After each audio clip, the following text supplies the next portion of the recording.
Austin Ekeler plays fantasy football. He has he's himself aware. on a number of fantasy football teams that he manages. So, yeah, I think Austin Ekeler, the fantasy football manager, was relieved that Austin Ekeler, the NFL player, was finally producing for Austin Eckler's fantasy team. He is very, as they say, fantasy friendly. He is the anti-Nyheim Hines.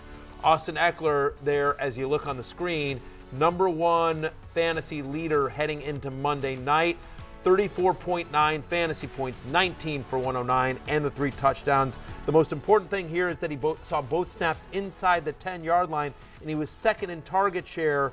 He's been second in target share on the Chargers since the Keenan Allen injury in Week 2. I don't think there's much we need to talk about. He's rostered in 100% of leagues. Everyone that has him is starting him. But just sigh of relief that Austin Ekeler this week was the guy you drafted him to be in the first round. He's aware of it, and it sounds like things should be better. I thought what was also positive is that Justin Herbert looked like Justin Herbert. Healthy, no concerns over the ribs, had a really nice game. They did what they needed to do against the Texans. They took care of business. So anyway, all things are good and happy in Charger land. Next 3 for the Chargers. Go Chargers. At Cleveland versus the Broncos versus Seattle all before the bye. That's a good sign for Austin Ekeler. All right, staying within the division, Josh Jacobs, monster day. It's hard to believe Josh Jacobs was playing in the Hall of Fame game not that long ago, and we are at the point Heavy here. snaps in the Hall of Fame game. Yes, significant workload in the Hall of Fame game. That does not matter for fantasy.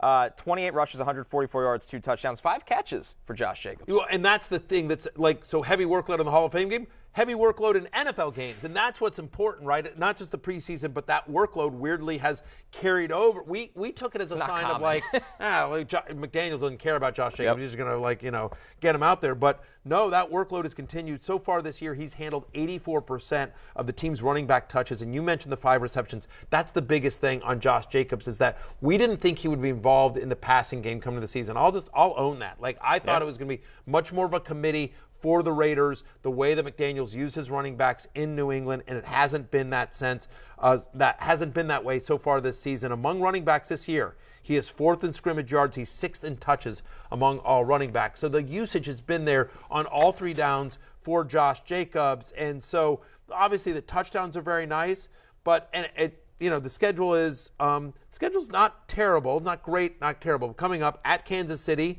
okay, but you don't love that matchup, but you're not super scared of it. Then a bye week, okay. Home to Houston, you love that. At New Orleans, you don't love that. So 2 weeks, the bye, and at the Saints, you don't love. But if you ended up getting Josh Jacobs, who was super low, I think this is more real than not because the usage is so massive and it's a better offense than not. We'll talk about some of the disappointing parts of this offense a little bit later in the show, but that part of the Raiders offense is working. Good job on Josh Jacobs. The usage is just massive. Another running back with a huge day, Miles Sanders, 27 carries, 134 yards, 2 touchdowns, and 2 catches added on to that. Let's hear from Miles Sanders on his career day for the Eagles. My job is to just be ready whenever they call my number like that. Whenever they call my number like that, I'm going to be ready regardless. So, but with the weather being the way it was, we just leaned on the offensive line. The offensive line had a heck of a game. The career high aside, you think this was the best you've played in your career?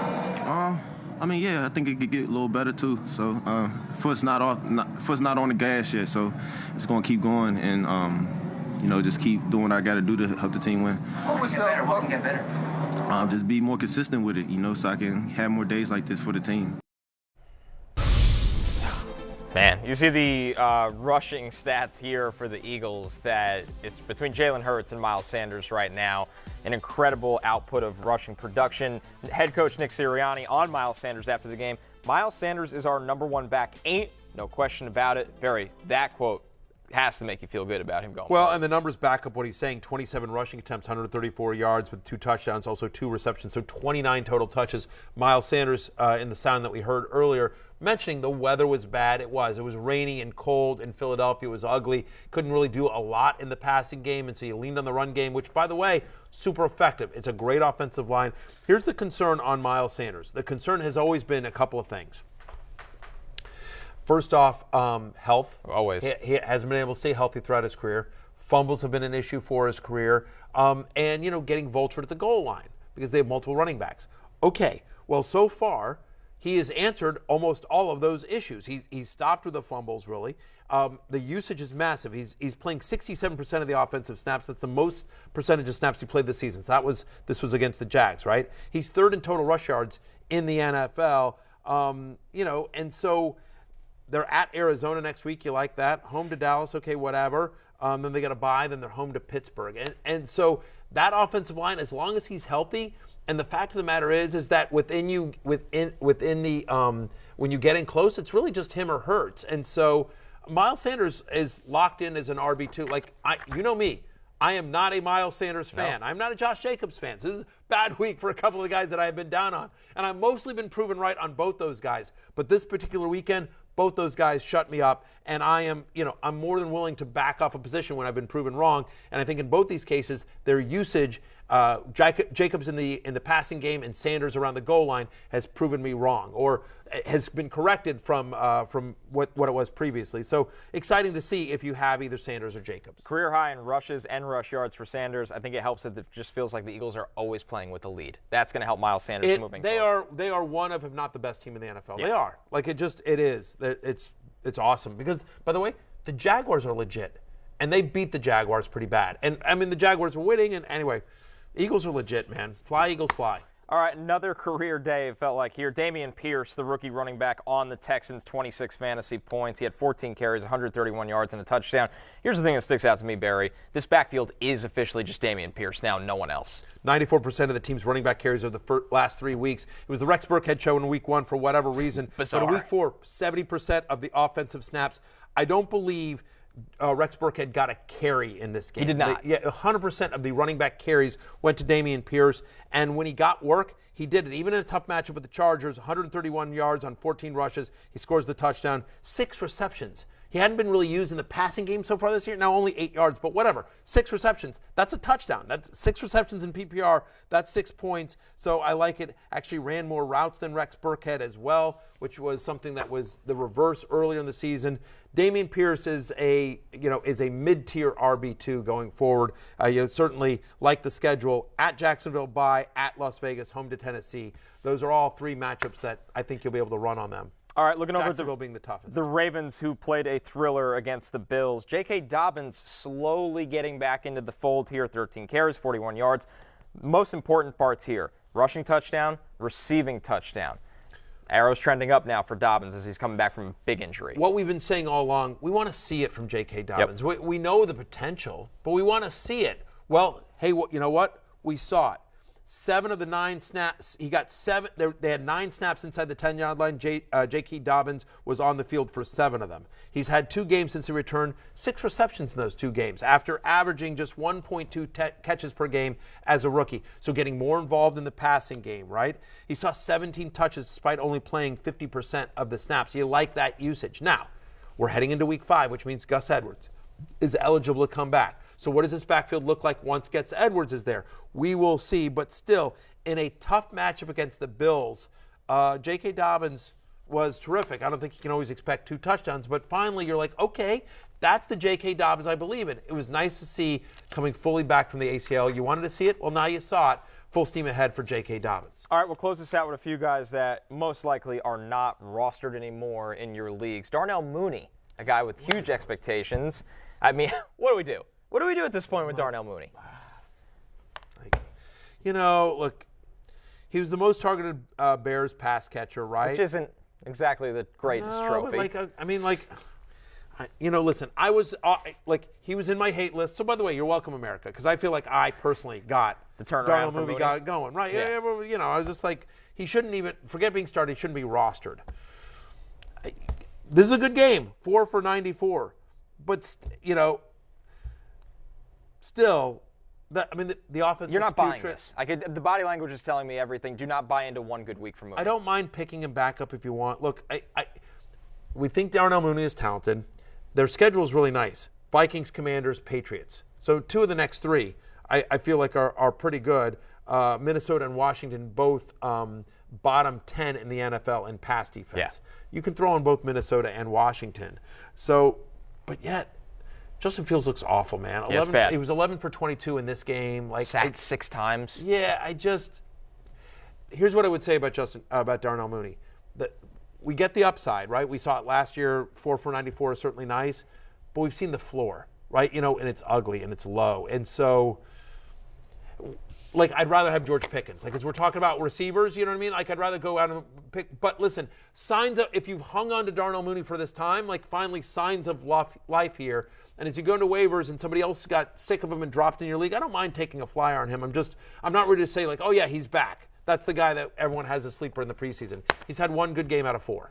Another player in the similar mold, Corey Davis on the Jets. Zach Wilson's return. Corey Davis, second in the team with targets with 6 in week 4, 574. Most importantly, caught the touchdown. Is he still kind of watch and see territory? I think so, because I just don't think we know enough about Zach Wilson. Listen. That's the biggest question. Listen, big win for the Jets. That was awesome. Congratulations. Happy Mother's Day. No question, Zach Wilson, had a gutty performance in this one. But I just don't know if that was something what Pittsburgh's given him. The positives on Corey Davis, 3 or 4 games this year, he's had 70 more yards, right? He's somebody that's making the most money of any of those wide receivers in New York. He was second on the team in targets in week 4. However, half his games this year, he's had 2 or fewer receptions, right? He's 4th ultimately on the team in targets behind Wilson, Conklin, and Breece Hall, even though this past week under Zach Wilson, he was second on the team in targets. Feels like I still think, listen, Elijah Moore didn't do much. Garrett Wilson, I